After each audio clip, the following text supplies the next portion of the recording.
Hello everyone. Very good morning to all of you. दिन की शुरुआत करेंगे 23 मई 2023 के करंट अफेयर के साथ।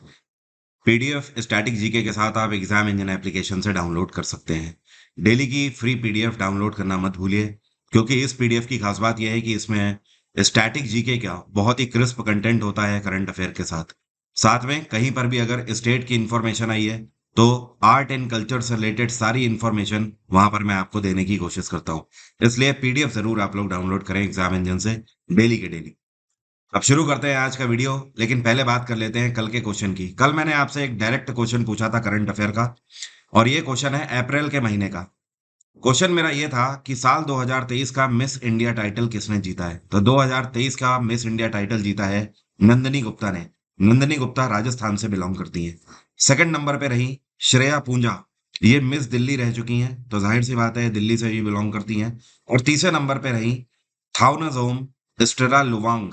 ये मिस मणिपुर रह चुकी हैं, तो जाहिर सी बात है ये मणिपुर से बिलोंग करती हैं। तो नंबर 1 पे नंदिनी गुप्ता, नंबर 2 पे श्रेया पूंगा, और नंबर 3 पे स्टेला लुवांग। ये चीज ध्यान रखिएगा, ये करंट अफेयर का डेटा है। इस बार सीजल में क्वेश्चन आपसे पूछा जा सकता है। अब शुरू करते हैं आज के करंट अफेयर। अभी हाल ही में केरल में तिरुवनंतपुरम में विधानसभा भवन की सिल्वर जुबली का इनॉग्रेशन किसके द्वारा किया गया है। तो दिल्ली से वहां पर शिरकत करी है भारत के उपराष्ट्रपति जगदीप धनखड़ ने इसका वहां पर इनॉग्रेशन किया है। इसके अलावा अगर बात करी जाए तो यहाँ पर Kerala legislature international book festival का भी आयोजन किया गया है। तो ये बेसिकली बुक फेस्टिवल एक था जहां पर इन सारी चीजों को मिलाकर एक तरीके से बनाया गया। केरल में पिनाराई विजयन की सरकार है, और केरल के गवर्नर हैं आरिफ मोहम्मद खान। ध्यान रखिएगा, अभी मैंने आपको एक सप्ताह पहले बताया था कि केरल भारत का पहला ऐसा राज्य बन गया है जिसने मनरेगा के वर्कर्स के लिए एक वेलफेयर फंड जारी किया है। अभी हाल ही में home affairs minister Amit Shah के द्वारा 360 करोड़ की परियोजनाओं का उद्घाटन कौन से शहर में किया गया है। तो इसका उद्घाटन अमित शाह ने किया है कहां पर। यह अहमदाबाद से किया गया। और ये जो पैसा आवंटित किया गया है अहमदाबाद को, इस पैसे की मदद से अहमदाबाद के अंदर एक गांव है जिसको बोलते हैं छरेड़ी गांव। क्या बोलते हैं? छरेड़ी गांव। तो यहाँ पर एक झील का निर्माण किया जाएगा। इसके अलावा नरनपुरवा वॉल्ड का पूरे तरीके से यहाँ पर इंफ्रास्ट्रक्चर डेवलप किया जाएगा। मतलब एक तरीके से आप ये समझ लो कि अहमदाबाद के कुछ ऐसे रूरल एरियाज हैं जहां पर ट्रांसपोर्ट की फैसिलिटी बेहतर करी जाएगी, पीने के पानी की फैसिलिटी बेहतर करी जाएगी, कृषि के लिए बेहतर फैसिलिटीज दी जाएंगी। ठीक है, तो ओवरऑल मिलाकर 360 करोड़ की धनराशि आवंटित करी गई है अहमदाबाद के लिए। अभी हाल ही में भारत सरकार में फाइनेंशियल डिपार्टमेंट के द्वारा एक रिपोर्ट जारी करी गई है। तो फाइनेंस मिनिस्ट्री ने रिपोर्ट जारी करी है कि 2022 से 23 के सत्र में जितने भी हमारे पब्लिक सेक्टर बैंक हैं, मतलब भारत में जितने भी सरकारी बैंक हैं, इन सभी का मुनाफा कितना रहा। तो ये मुनाफा 1 लाख करोड़ को पार कर गया। इस बार टोटल मुनाफा रहा है 1,04,649 करोड़ का। इसमें बात हो रही है टोटल 12 नेशनलाइज बैंकों की। इस टाइम पर भारत में सरकारी बैंक कितने हैं? 12 सरकारी बैंक है। तो इन सभी की बात हो रही है। अब देखिए, 1 लाख करोड़ में से अगर बात करें तो लगभग लगभग 50% मुनाफा तो अकेले एसबीआई ने दिया है। ठीक है, स्टेट बैंक ऑफ इंडिया का है।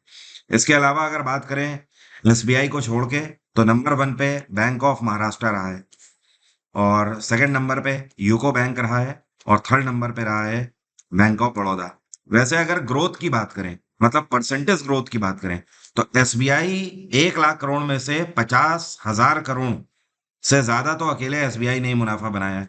लेकिन पिछले वर्ष के कंपैरिजन में देखें तो एसबीआई का कंपैरिजन में मुनाफा 59% है। और अगर परसेंटेज में आप देखो तो बैंक ऑफ महाराष्ट्र ने सबसे ज्यादा ग्रोथ करी है मुनाफे में। बैंक ऑफ महाराष्ट्र का जो मुनाफा है ये 126% तक ज्यादा रहा। यूको बैंक जो है, इसका जो मुनाफा है ये 100% नेट रहा है, मतलब दुगना हो गया है। और जो बैंक ऑफ बड़ौदा है, इसका कितना रहा है? तो ध्यान रखिएगा, बैंक ऑफ बड़ौदा का 94% की वृद्धि हुई है मुनाफे में। तो ये है डेटा जो कि आपको ध्यान रखना है। और टोटल अगर बात करें तो इससे पहले 2021 से 22 के सत्र में जो पब्लिक सेक्टर बैंक है इनका मुनाफा, ये जो मुनाफा था ये था 66,539 करोड़ का। ठीक है, और ये अब बढ़कर सीधे 1 लाख करोड़ को पार कर गया। अगला क्वेश्चन है, अभी हाल ही में 32वीं अरब लीग समिट का जो आयोजन है ये कौन से अरेबियन सी में किया गया है? तो इस बार 32वें अरब लीग समिट का आयोजन किया गया है सऊदी अरेबिया के अंदर जेद्दा में। कहाँ पर? जेद्दा में। और यहाँ पर मल्टीपल अरेबियन कंट्रीज ने हिस्सा लिया और सभी का यहाँ पर एक ही मकसद था, economic growth, trade and commerce को बढ़ावा देना। सऊदी अरेबिया की कैपिटल है रियाद और यहाँ पे इस टाइम पे प्रधानमंत्री हैं मोहम्मद बिन सलमान अल सऊद। ये जो आपको पिक्चर में दिखाई दे रहे हैं यही है सलमान अल सऊद, यही है प्रधानमंत्री सऊदी अरेबिया के। अरेबियन लीग की अगर हम बात करें तो इसकी स्थापना 1945 में करी गई थी और इसका हेडक्वार्टर है इजिप्ट की कैपिटल कायरो। क्या बोलते हैं? कायरो। और इसके सेक्रेटरी जनरल हैं अहमद अबोल गीत। यहां पर मैं लिख देता हूं अहमद अबोल गीत, GHEIT, गीत। अभी हाल ही में एक नेवल एक्सरसाइज कंडक्ट करी जा रही है। इस नेवल एक्सरसाइज का नाम है अल मुहाद अल हिंदी 2023। तो ये जो एक्सरसाइज है ये इंडियन नेवी किसके साथ कर रही है? तो ये एक्सरसाइज सऊदी अरेबिया के साथ भारतीय नौसेना कर रही है और इस बार इसका आयोजन भी सऊदी अरेबिया में ही किया जा रहा है। ये दूसरा संस्करण है इस बार अल मुहाद अल हिंदी का। इसमें भारत की तरफ से 2 आईएनएस हिस्सा ले रहे हैं। एक तो हमारा आईएनएस तरकश यहाँ पर हिस्सा ले रहा है और दूसरा आईएनएस सुभद्रा हिस्सा ले रहा है। तो 2 इंडियन नेवल शिप वहां पर पहुंचे हैं और ये एक्सरसाइज 21 मई को शुरू हो चुकी है, परसों के दिन। और ये कब तक चलेगी? 25 मई तक ये एक्सरसाइज चलेगी। 25 मई को इसका समापन होगा। अभी हाल ही में समुद्र शक्ति 2023 आयोजित करी गई थी। तो जो समुद्र शक्ति है ये कौन से देशों के बीच में हुई है? ये भारत और इंडोनेशिया के बीच में हुई है। इंडिया और इंडोनेशिया। इसके अलावा एक और एक्सरसाइज अभी हाल ही में कंडक्ट करी गई थी जिसका नाम है जल राहत। तो क्या आप बता सकते हो जल राहत किसके बीच में कंडक्ट करी गई थी? तो ये आसाम में अभी जो फ्लड आया था ना, तो वहां पर लोगों को बाढ़ से बचाने के लिए एक्सरसाइज कंडक्ट करी गई थी। इसमें इंडियन आर्मी, SDRF, NDRF इन सभी ने हिस्सा लिया था। अभी हाल ही में ये कौन सी राज्य सरकार भारत की पहली ऐसी राज्य सरकार बन गई है जिसने चीफ मिनिस्टर तीर्थ दर्शन योजना के अंतर्गत जो बुजुर्ग लोग हैं इनको हवाई सेवा प्रदान करी है। मतलब पहला ऐसा राज्य यह बन गया है जिसने बुजुर्गों को तीर्थ यात्रा पर एरोप्लेन से भेजा है। तो यह है मध्य प्रदेश में शिवराज सिंह चौहान की सरकार।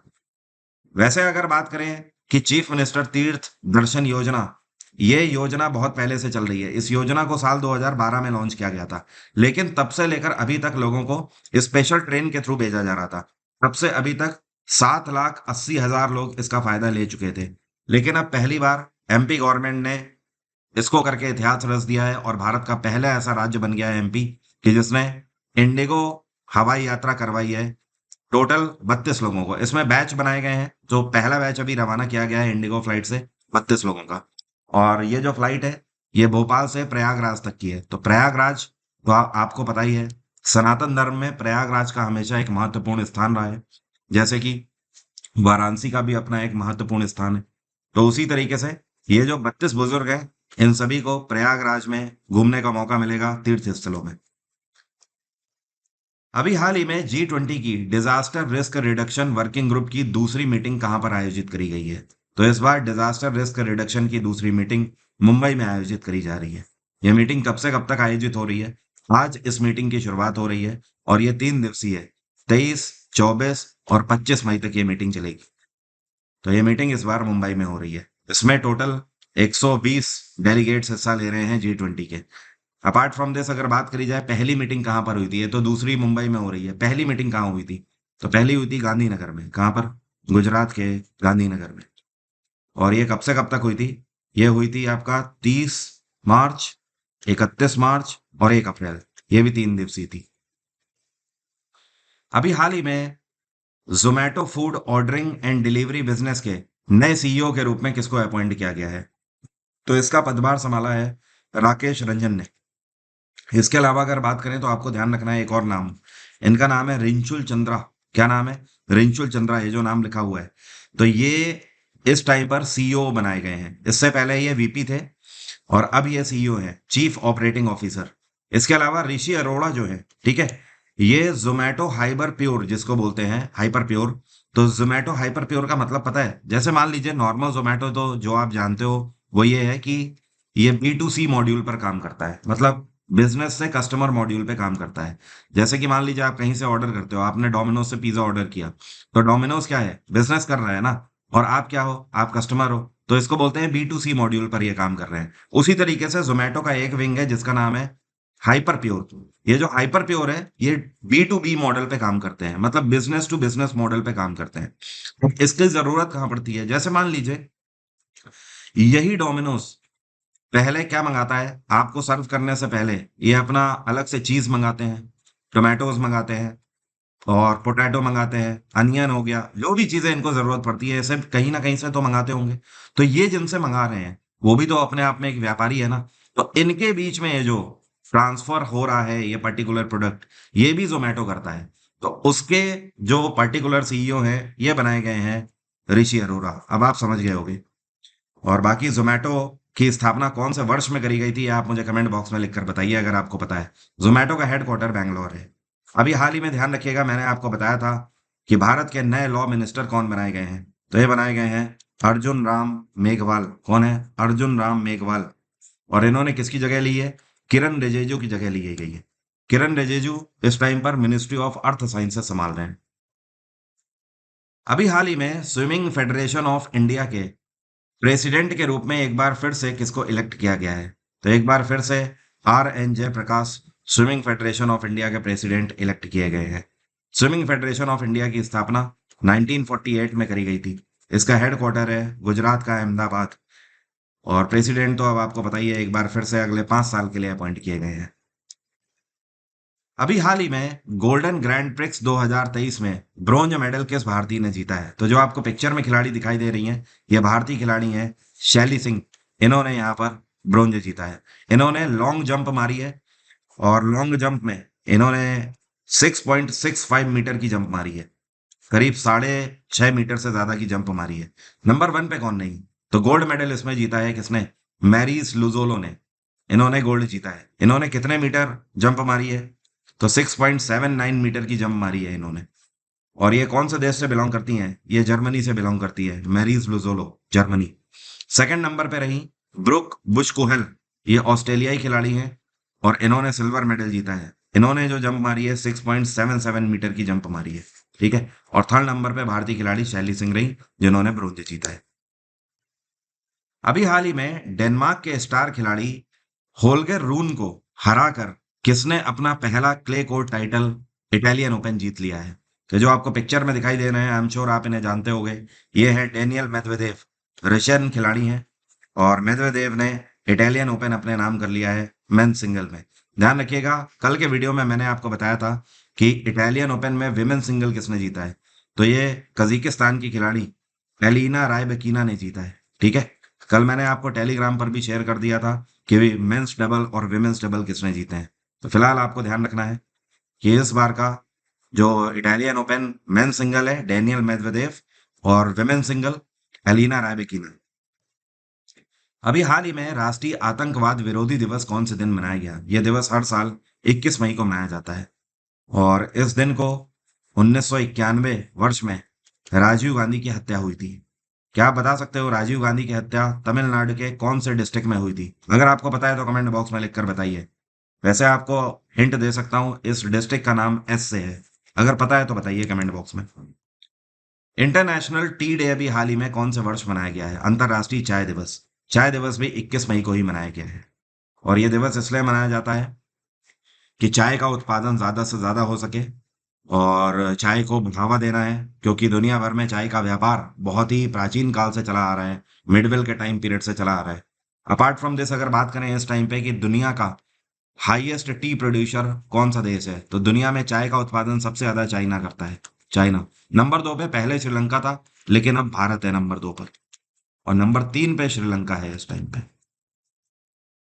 और जो चाय है इसमें क्या पाया जाता है? इसमें निकोटिन पाया जाता है। ठीक है, निकोटिन।